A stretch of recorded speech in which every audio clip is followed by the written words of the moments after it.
नमस्कार साथियों। प्रकाश संश्लेषण की क्रिया में अत्यंत महत्वपूर्ण भूमिका निभाने वाला एक वर्णक हरित लवक, आज उसका अध्ययन, उसकी संरचना एवं कार्यों के बारे में अध्ययन करेंगे। यह समस्त पादप कोशिकाओं में पाए जाने वाला एक महत्वपूर्ण कोशिकांग है। समस्त स्वपोषी सजीव पादपों में प्रकाश संश्लेषण हेतु अत्यंत आवश्यक कोशिकांग हरित लवक के रूप में उपस्थित रहता है। हरित लवक की स्थिति देखें तो समस्त हरे पादपों की पत्तियां, तरुण हरे तने एवं हरे शैवालों में यह कोशिकांग मुख्यतः पाया जाता है। जंतु कोशिका में इस कोशिकांग का अभाव रहता है। द्विबीजपत्री पत्ती के अनुप्रस्थ काट का अध्ययन करें तो हम देखते हैं कि इसमें निम्नांकित संरचनाएं दिखाई पड़ती हैं, जिसमें ऊपर अधिचर्म के रूप में ढोलकाकार कोशिकाओं से व्यवस्थित एक परत होती है। उसके ऊपर अधस्त्वचा या क्यूटिकल की एक परत उपस्थित रहती है।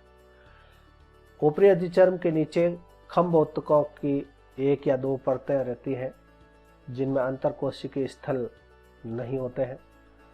खंभोत्तकों के नीचे स्पंजी मृदुतक या पर्ण मध्योतक कोशिकाओं के रूप में जो ढीली आपस में संरचनाएं बंधी हुई रहती है और उनके बीच में अंतरकोशिकीय स्थल भी होते हैं। इन पर्ण मध्योतक और खंभोत्तकों की कोशिकाओं में पर्णहरित बहुतायत में उपस्थित रहता है।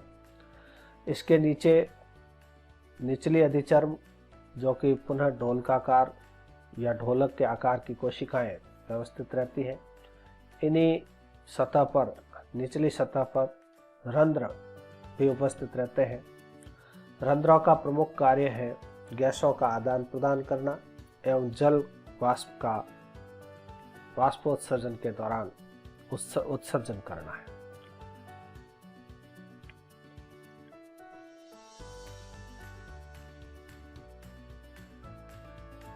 एक पर्ण मध्योतक कोशिका को देखें तो उसकी संरचना निम्नांकित है। कोशिका भित्ति के अंदर एक तरफ भित्ति के पास में केंद्रक उपस्थित रहता है, जो गोलाकार या अंडाकार होता है। इसके अतिरिक्त इसमें माइटोकॉन्ड्रिया और अन्य कोशिकांग भी होते हैं, लेकिन मुख्य रूप से जो हरी संरचनाएं दिखाई देती है वो क्लोरोप्लास्ट या हरित लवक कोशिकाएं हैं, कोशिकांग है। इस कोशिका का अधिकांश भाग रिक्तिकाओं से परिबद्ध रहता है। हरित लवक को अगर अनुप्रस्थ काट की संरचना के रूप में देखें तो हम पाते हैं कि यह हरित लवक एक दोहरी झिल्ली से परिबद्ध कोशिकांग है।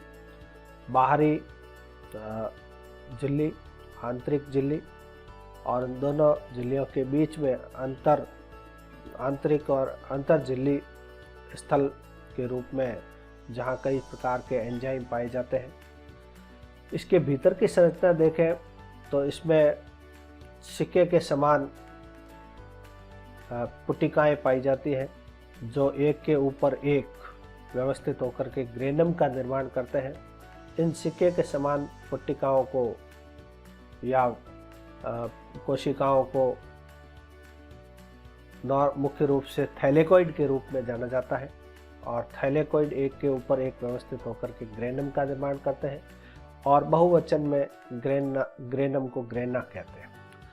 किन्हीं दो ग्रेनाओं को जोड़ने के लिए पटलिकाएं होती है, लेमिलीज होती है, जिनको स्ट्रोमल लेमिलीज कहते हैं। इसके अतिरिक्त ग्रेनम के अतिरिक्त इसका जो अधिकांश भाग है वो अर्धठोस पदार्थ से भरा रहता है, जिसको स्ट्रोमा या पीठिका कहते हैं। इस स्ट्रोमा या पीठिका में डीएनए और राइबोसोम भी उपस्थित रहते हैं। साथ ही इस स्ट्रोमा या पीठिका में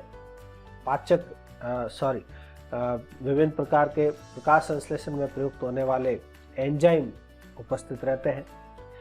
किसी एक थैलेकोइड की संरचना का अध्ययन करें तो हम देखते हैं कि थैलेकोइड एक चपटी पुटिकाकार संरचना है, और उसके यह भी दोहरी झिल्ली से परिबद्ध रहता है।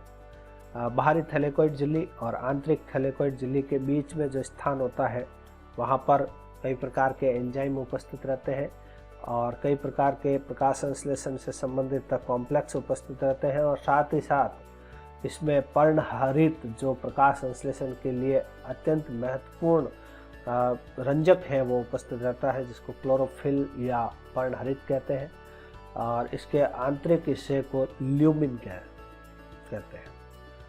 पर्णमध्योतक कोशिका के संरचना के बाद में हरित लवक का स्थान, जो मुख्य बातें हैं मैंने यहाँ स्लाइड में दर्शाई है, आप चाहें तो उसे नोट कर सकते हैं। एक थैलेकोइड के स्ट्रक्चर भी हम देख चुके हैं। इस दोनों थैलेकोइड की झिल्लियों के मध्य पर्णहरित और उनके सहायक वर्णक जैसे फाइकोबिलिन्स और अन्य सहायक वर्णक भी उपस्थित रहते हैं। ये वर्णक सूर्य के प्रकाश का अवशोषण कर प्रकाश ऊर्जा को रासायनिक ऊर्जा में बदलने का कार्य करते हैं, जो कार्बोहाइड्रेट के निर्माण में सहायक है। हरित लवक का मुख्य कार्य देखें तो प्रकाश संश्लेषण के दौरान पर्णहरित या हरित लवक ग्रेना में प्रकाश संश्लेषण की प्रकाशिक अभिक्रिया संपन्न होती है।